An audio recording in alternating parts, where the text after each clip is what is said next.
Hello and welcome back.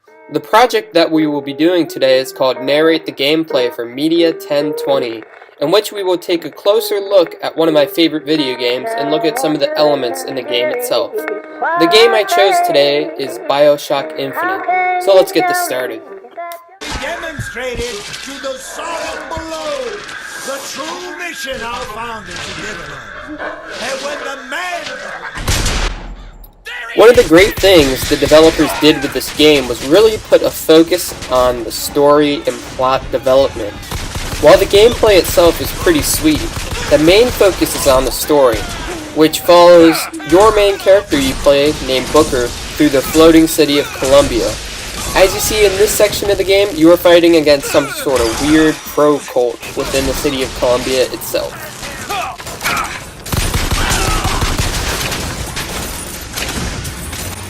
One element of the Bioshock games that differs from many other different types of games is called vigors, which are the powers you obtain in the game. You see the vigors on your left hand in this game, and you can switch it between various powers like wind, fire, water, and many others. We'll see you obtain a vigor a little later. Along with weapons like guns or melee weapons, the vigor gives the game certainly a different feel than many other different first-person shooters.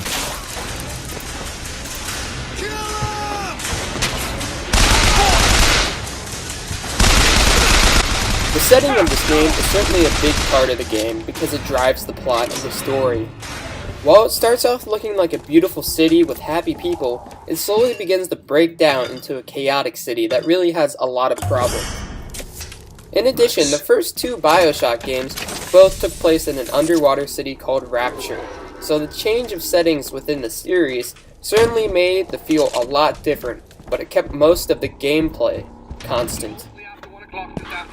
The scoundrel, believed now by many to be Vox Populi, began his terrible While exploring the city of Columbia is pretty neat throughout the game, one thing I really didn't care for is all the searching you can do throughout the game.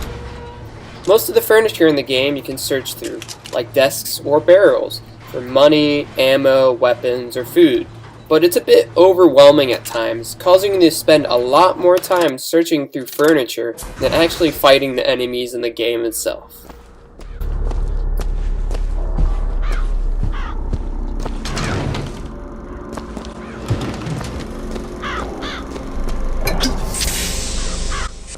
As you can see right there, that little green ghostly thing, that little effect is showing you exactly what objective you have to go to next. So I thought this part was a bit helpful, just in case you get lost while exploring the game yourself.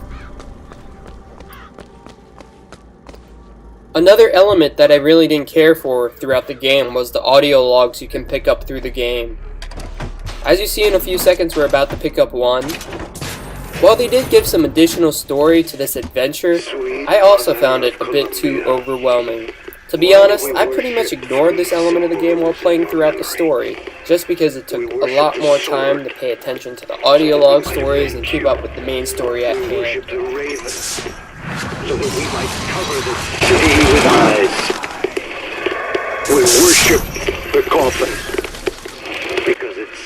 As we enter this section of the level of Bioshock, we can definitely see a lot of the creepy imagery placed throughout the game that Bioshock is pretty much famous for.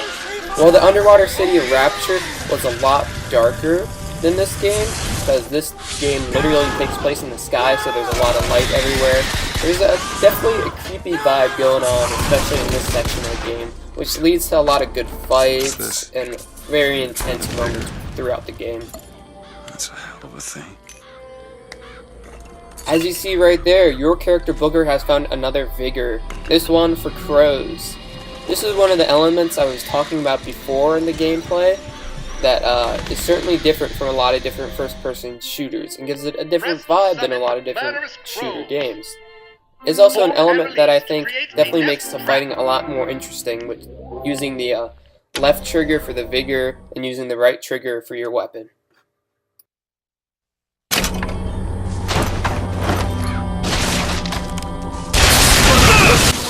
As you see there, we're testing out our new vigor on a bunch of different enemies. So there's a little taste of what the fighting with the vigors and weapons really feels like, which I really enjoyed in this game and really sets it apart from many other different first-person shooters for me. So there's a little taste of that.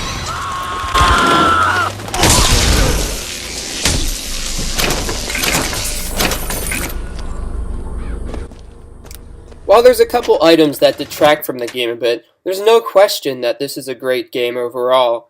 From the story to the setting, Bioshock Infinite keeps you engaged the entire game.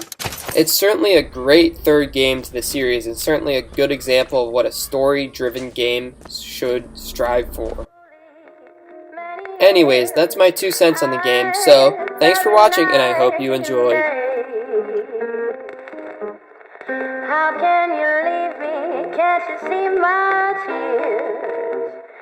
Listen while I say, after you